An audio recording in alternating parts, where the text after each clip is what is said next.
Tala may inilunsad na programa ang TESDA katuwang ang isang pribadong kumpanya para matulungan ang mga babaeng mamamahala ng mga sari-sari store. May ulat on the spot si Teresa Andrada. Tere?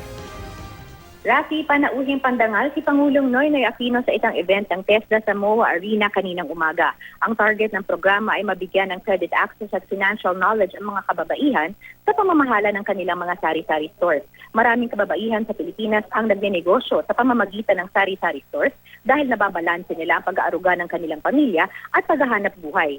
Sa pamamagitan ng programa, may access sila sa capital, may financial training na binibigay para tulungan silang i-manage ang kanilang mga sari-sari store. Ayon sa Pangulo, malaki ang potential ng mga sari-sari stores dahil maliit man ang negosyo, malaki ang contribution nito sa economic development ng bansa.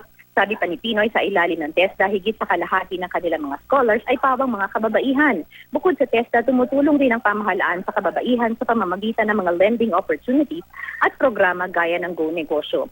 Sa kanyang talumpati ay nagbiro naman ang Pangulo na hindi pa siya nawawala ng pag-asa pagdating sa kanyang love life.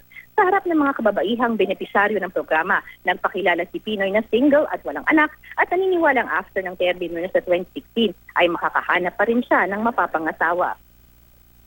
Samantala, natanong naman namin si TESDA Secretary Joel Villanueva tungkol sa kumalat na chismis nung Biyernes na nag-collapse daw si Pinoy. Hindi daw ito totoo. Personal daw ng inalam sa mga kasama ng Pangulo sa bahay pangarap ito at ayon sa kanila, walang ganitong pangyayari. Wala rin daw katotohanan na may karamdaman ng Pangulo. Sa ngayon, Rafi ay balik na sa Malacanang si Pangulong Aquino para dumalo sa ilang mga meeting. At yan muna ang latest mula dito sa Maynila. Balik kay Rafi.